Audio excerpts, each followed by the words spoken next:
Located at one of the crossroads of the world, Singapore's strategic position has helped her grow into a major entrepot and financial center for trade, communications, and tourism. Today, Singapore proudly owns the world's busiest port, best airport, and best airline. Singapore is also well known around the world as a garden city. Though there are many glittering skyscrapers, there are a lot of green trees and beautiful plants along the roadsides and around the island. This is attributed to the continuous effort of the Singapore government in planting trees and plants. Singapore's uniqueness stems from her harmonious blend of race and culture. The immigrants of the past have given her a mixture of Malay, Chinese, Indian, and European. Each racial group has its own distinctive culture, and there are colorful festivals of special significance all year round. Although the festivals are special to certain races, it is nonetheless enjoyed by all. With open attitude toward spirituality, sincere truth seekers in Singapore thus invited Supreme Master Qinghai to share her knowledge and wisdom in several occasions. We now invite you to listen to Supreme Master Qinghai's lecture entitled Surrendering to God's Will is Freedom, delivered on March 9, 1993 in Singapore. Supreme Master Qinghai's lectures are not a complete meditation instruction. Please do not try alone. For free of charge guidance, please visit www.godsdirectcontact.org or contact any of our centers near you. You see, if every human being became enlightened, then it's all right for each of us just to stay home and do cooking and washing and enjoying life. Actually, I enjoy my housewife life very much because my husband was very loving and we love each other. There was no problem. And I know how to please him, yes, and to be a good wife, yes. I learned some good tips from other good wives, how to be to please your husband. Therefore, sometimes, for example, I do not put makeup on in the daytime, just put on at night when he comes home. Just for example, yeah. And I wear just ordinary clothes in the daytime, but when he comes home, I wear nice, glamorous clothes.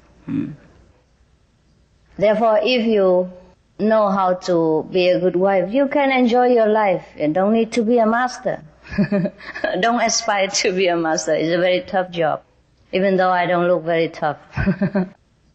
But it's truly sometimes a lot of pressure, yes, and misunderstanding from people. Because it doesn't matter how good you do, according to God's will, many people do not understand God's will, do not know that's God's will. That's why we are clumsy in life, and even though we have the best intention, we always do make mistakes. Because God told us to do this, and then from prejudice, we think we should do the other way. And even if we are forced to do that in the beginning, we are a struggle inside. And therefore we are not concentrated enough to carry on that task which God has wanted us to do in the beginning. Or we delay it and upset the plan. But God will force us to go around and do it sooner or later anyhow. It's just a delay. Delay or spoil it somewhat because we are not concentrate enough, we are not willing enough to carry on that plan, which according to our preconceived opinion, that is no good. Yes. Because our society say this is no good. Because our grandmother or parents say this is not very good. Or because our teacher in the school says so. Or because we have learned from books that it is not good. Therefore, we do things without happiness. Because we don't know the will of the providence of the Almighty. Only after enlightenment we will know more and more each day how to accept the things that is assigned to us while we are here. And by the way, access to heaven at the same time. We don't need to forsake our family. We do not need to go to the Himalaya. Or I did, but you don't need to, you're wiser. Therefore I have to come here to serve you at your doorstep. And I had to go on searching a very long way. You are better, more fortunate, more virtuous, more merit. Therefore God spoils you. God bring me all the way here just to serve you. Nothing to thank me and no need to worship me at all. I'm a humble servant that God make me to serve you. But in this world, if somebody teach you something, you call him a teacher or master. That's the only reason. In my heart, I'm only happy if I can serve the whole mankind and make them elevated, make them know their own greatness. And if even one person go to hell, I will smilingly stay there forever. We don't have to go to the Himalaya or forsake our families. Or we don't need to even forsake our makeups or our beautiful clothes. You have to wear nice, good things in order to face the world, to beautify the environment of our earth. Just like you plant colorful flowers in your house, or put some flower arrangement for guests to come. So be a good guest on earth and treat others as good guests. Just do everything as God has given to you to do and that you are happy to do, but get enlightenment. Then you do it in a better way and you accept all things without criticism, without protest, without any obstacles and struggling in your heart. We are liberated even in this life already. We have heaven already in this life because we will be free from every preconceived ideas. We'll be free from every responsibility. We do things but without doing. We loving but without being proud that we possess love. We give charity but we never claim for credit because we know everything comes from God and we only distribute as an agent. So I thank you for your loving attention. Dear Master, why must we be initiated to get enlightenment? Because you don't know how to get enlightenment yourself. Otherwise, you're welcome without initiation. Dear Master, should an unfaithful husband be greeted with love, tolerance, and more understanding? Sure. He was lack of love, that's why he was unfaithful.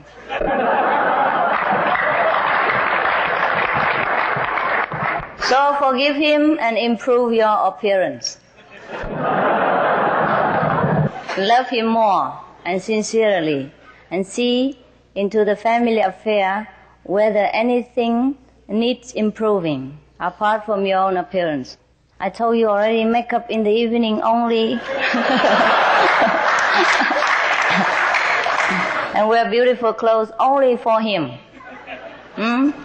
Because even if the whole world loves you, and you only care for your husband, and he's the only one who doesn't love you, then you are in trouble.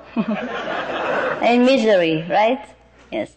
So take care of him more, love him more, give the best and everything for him. And see whether your cooking is still lousy as last year, then improve it. Whether your clothes is too lousy, then improve it. And take care that the children is nicely bathed and smell nice, and you yourself also. Buy a little bit new perfume, yeah? New makeup, new clothes, yeah? And take care of the house. Dear Master, as a practitioner, can I enjoy dancing and listening to loud music? Yes, you can. But you must meditate. Apart from that. If you do 2.5 hour meditation and then other things you do, I do not forbid. Okay? But after some times of meditation, you don't feel like listening to this anymore because you have inside music, which is more enchanting, more cleansing, more refreshing, and more energizing. That I tell you. Before, I also like music very much. Since young, I was chanting all the time and love all this music.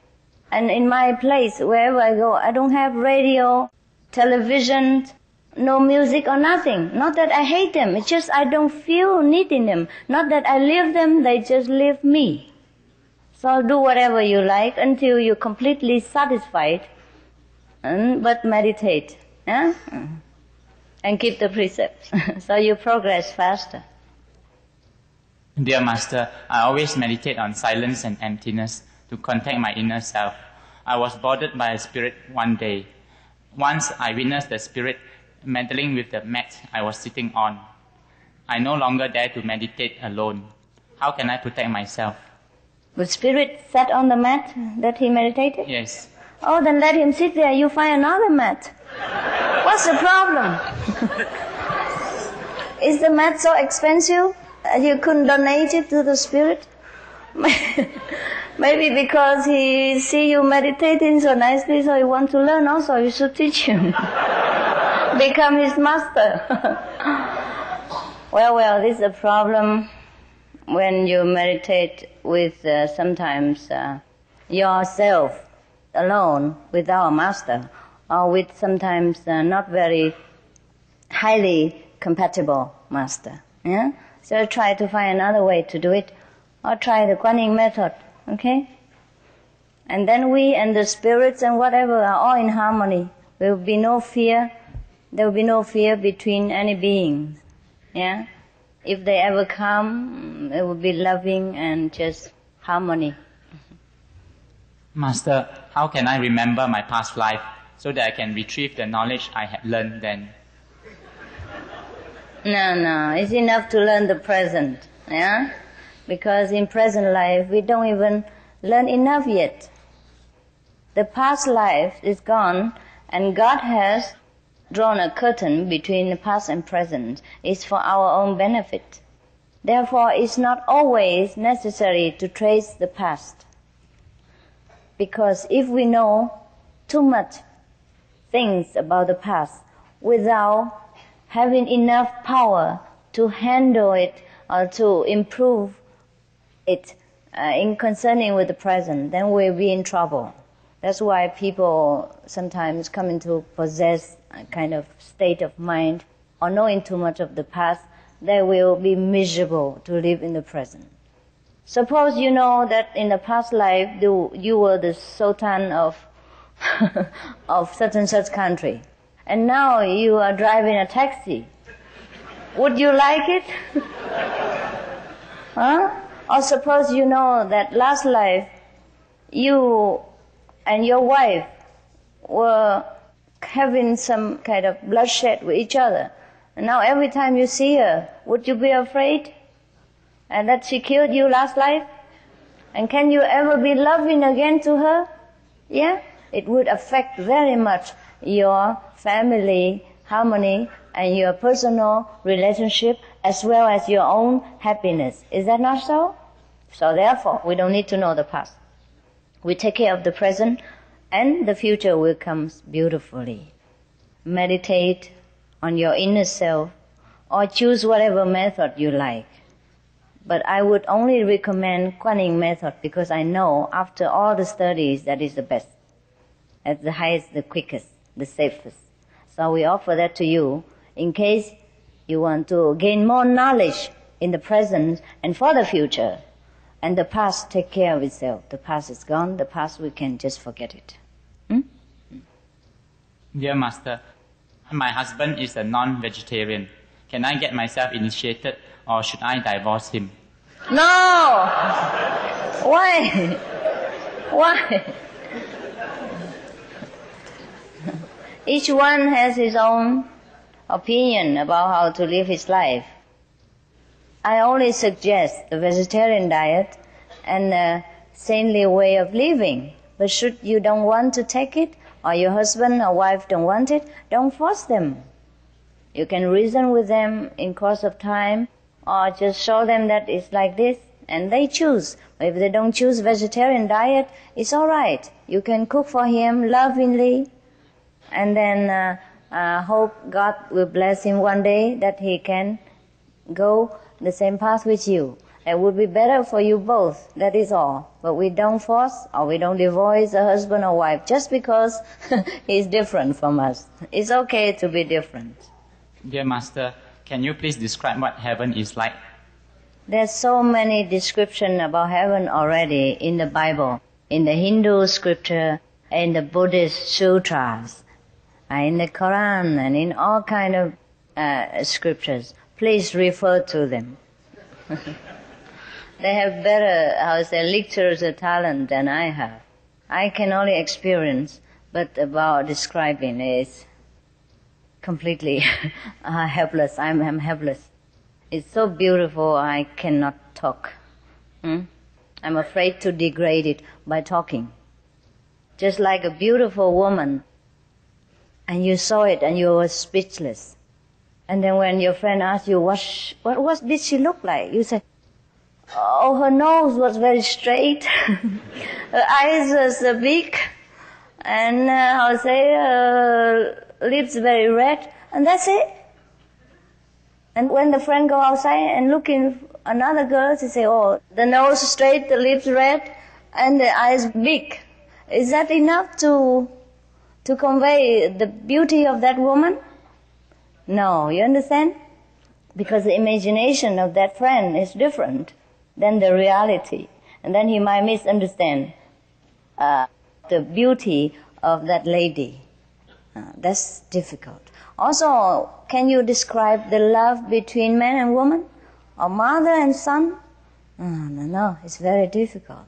So I better keep quiet. But I invite you to see it for yourself and make effort to learn to know heaven by your own will and your own sincerity. Everyone can do it. No need to ask me, second-hand stuff is no good. You are first-class citizen. You have to know everything first-hand. Dear Master, can you please tell us how to cultivate unconditional love towards our family? There are two levels of unconditional love. In the mundane way, we should serve our family in whatever way is beneficial to them, not to us. Yes. We should not demand, but always give and sacrifice. And if each member of the family do the same thing, then of course there is harmony and love in the family. Because most of us, we serve with motive. If we love somebody, we expect the love in return. Or we want to love the way we want, not the way they want. For example, the mother-in-law wants banana, and you would just force her with apples. Even the best apple from Japan, and the biggest and the most expensive, but she doesn't like it, so just buy banana. It's so simple. Don't have to always force your way with the family members. Whatever they want, give it. Similarly, this is how we treat other people, unconditionally. No motive. Let God deal with them and teach them in their time to come around to do whatever God thinks is proper for him. Maybe he wasn't ready for that thing. Maybe his stomach cannot digest apple, for example. Therefore, very simple thing to take care of family. Whatever they want, do it for them, as long as it doesn't harm other persons or doing some criminal action. Then you should obey and serve them with all love and devotion, just like you would serve God. Then that is unconditional love. Now, another higher level is that after you became enlightened, and your love inside will grow in such an incredible speed and also unlimited that you even serve your family member without knowing you love them even. You just automatically do things right. That is if you already put down your ego and completely surrendered to God. Dear Master, I'm so afraid of losing you as my Master. It is indeed a rare opportunity to be initiated by you. I'm not a vegetarian, but yet I want initiation. Even after initiation, I may not be a full vegetarian. Can I still be initiated by you today?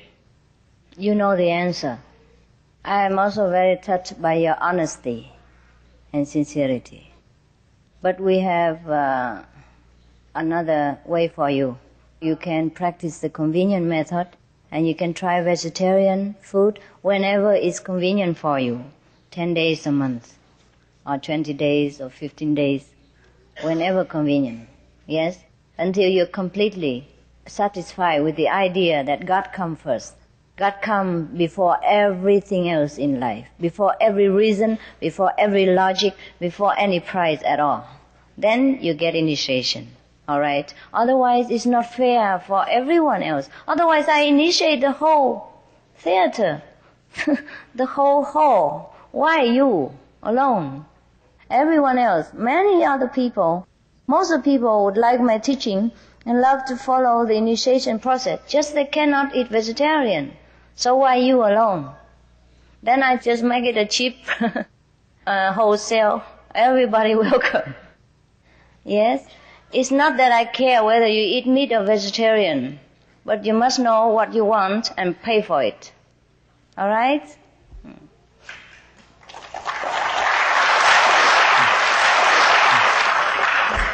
Master, why is seeing lights and hearing sounds so important in meditation? Because that is our own real self. Light and sound is a manifestation of our wisdom inside, which is invisible to the eyes and the ears. Hearing the sounds doesn't mean you hear it with the ears. Seeing the light doesn't mean you see with the eyes. It's just the inside awareness of your own self, of your own glorious nature, that we are light, we are beautiful melody, we are not the body. And the more you hear of this invisible, inaudible sound, the more you see this invisible light or heaven, the wiser you become, the more loving you become, the more satisfaction you gain. And then the more efficient you will be to serve the world. Not because the light and sound is important. It is because it is ourselves. It's just like the food. Whether it's good taste or not, it's not we eat it because of taste only. It's just because it will give nourishment. And it will manifest it later as strength and energy so that we can work for the family. We can think, we can read books, we can do other things. That is the importance of food. Similarly, the importance of light and sound is that it makes us wiser, more loving, more capable in all aspects. Dear Master, you say that the supreme wisdom is within us. When we are dead, where will the wisdom be? We never die, just the body decay. We change the clothes, the fleshly clothes. Just like yesterday I wear white, today I wear red. Similarly, we change this bodily clothes to another kind of clothing, maybe more beautiful, maybe less beautiful, according to our choice in life. And we choose it by being enlightened. And we know which choice is better, which clothes are better for the next activity. Yeah? If we choose beautiful clothes, we go to heaven. And we choose ugly clothes, we will go to a little bit lower level than human being. If we choose human clothes, we come back again. Okay? But only the enlightened person can choose. Free of karma force can choose. Otherwise, most of the people will be forced to be born wherever their karma or their deeds from the last birth lead them. They have no control whatsoever about their future and about the new clothes that they will buy. My dearest Master, I was initiated last night since I came in contact with your teaching in Sydney 6 months ago. I realized you are the Master I've been searching for many lives. All I would like to say is thank you and wish you have good health. 谢谢. Thank you. Dear Master, is it true that relationships and marriages will distract us from immediate enlightenment? No, it's not true. It's not true. It's not true at all. But it might make us a little bit sidetracked for a while only. If you are completely enlightened or very strong in your spiritual path, very much enlightened. Not completely even, very much enlightened. It doesn't matter what you do, it doesn't matter how attractive the word, you will always remember what you want. But by the way, enlightened people will not become metal or wood. Huh? It's alright to take care of your family, your marriage. Most of the masters were married and having children and raising the family just like you. And I say it's absolutely normal. Because God doesn't put us here just to be lonely, or to endure hardship, or to be feelingless, or lifeless. It's alright. Whatever happened naturally, you accept it. No struggle, no condemnation, no rejection. Yeah? Just accept it and do things in a moderate way. We practice the middle path. Yeah? It's alright if you don't want to get married or you don't want to take responsibility of family life. But if you want to get married, if you love somebody, it's alright. It's a part of the universal love. Any love is a part of universal love. Yeah? Just accept it as God's gift to you should you find a good partner. And if God doesn't give to you, even you look through your life, you can't find any, so don't worry about it. Dear Master, is our soul and our mind the same? It isn't. It isn't. Soul is likened unto the chauffeur, the driver, yeah? And mind is likened unto the car, also like a computer and a secretary. Dear Master, yesterday when I saw you the first time walking down to the stage, I started to cry, and my heart is calling Master, Master, Master. How much I wanted to hold you. I don't know why. Master, is this fate?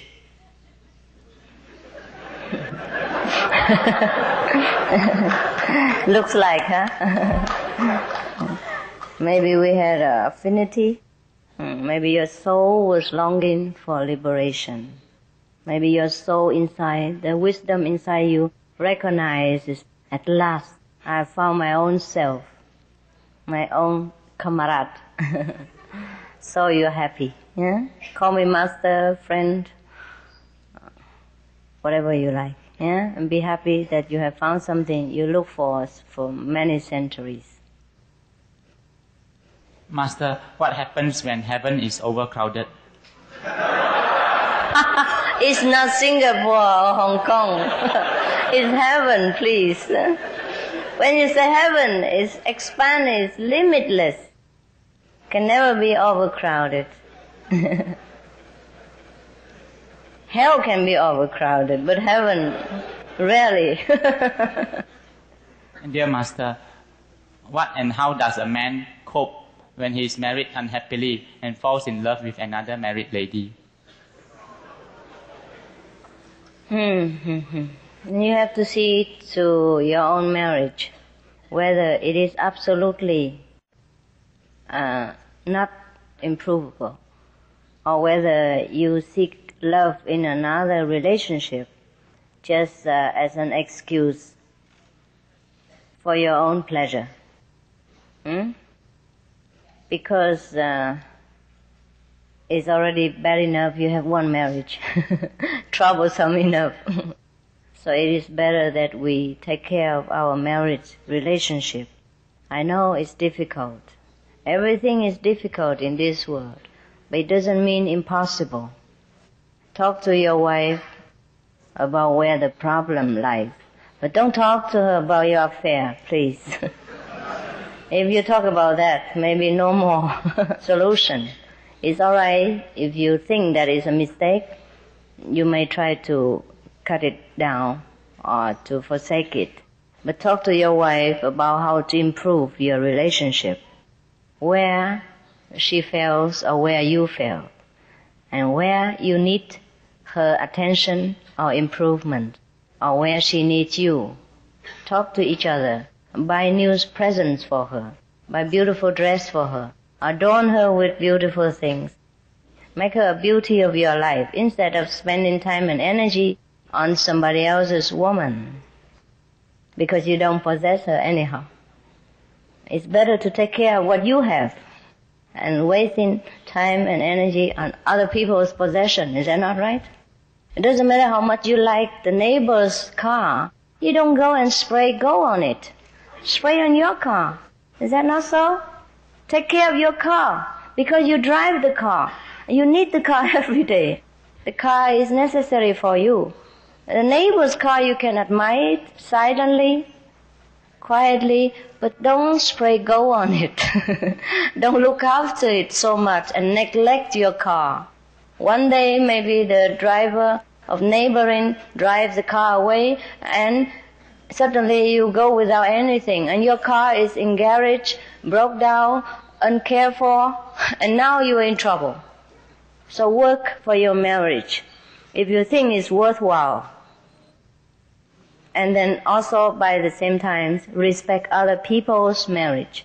It hurts to forsake the things you love, but think of other men. If you are in his position, would you feel happy? Yeah? Would you not prefer your wife to be faithful and devoted to you? So make your wife a good wife and make yourself a good husband. And make the neighbor's wife also become a good wife to her husband. That would be the best solution if you don't find a better one. Okay? Thank you. Thank you for trusting me with your personal family problem, but this is also very important. If your heart is not peaceful, doesn't matter how many wives you have, your business and everything is go wrong. Better be satisfied with what you have and take care of it and beautify it. Yeah, beautiful, make it more beautiful, more suitable for your taste. Yeah? Just like you cultivate your garden, plant your rose, yeah? Make it more beautiful for yourself. Dear Master, if I'm honest, how do I deal with people who are not honest? Would I lose out? Even if you lose out, you must be honest. Honesty doesn't mean stupidity. Yeah? Deal with people the way you should, but keep your dignity and keep your own honesty, because you are the one who lives with yourself. Even if you can cheat other people, you yourself know what you are like. Yeah? So it's best to protect ourselves. To be honest with other people is the best protection for our dignity and our conscience. That's the best way for us. Yeah? I take leave of you now, but I take you with my heart.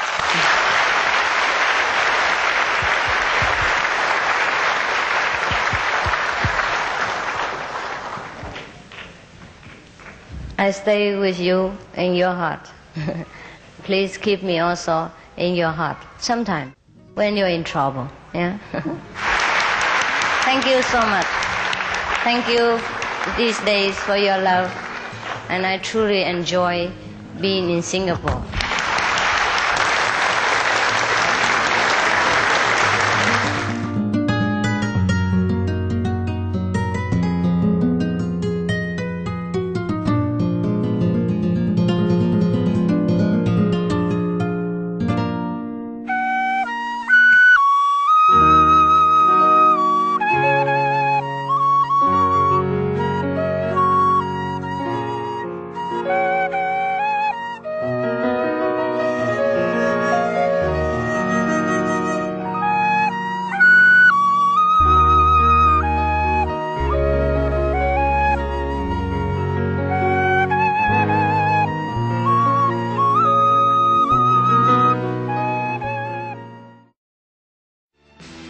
Supreme Master Qinghai's lectures are not a complete meditation instruction.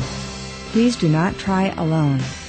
For free of charge guidance, please visit www.godsdirectcontact.org or contact any of our centers near you.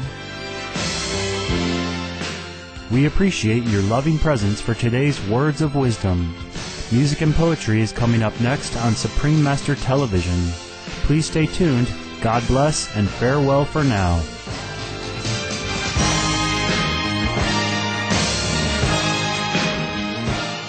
For more details, please visit www.suprememastertv.com/WOW.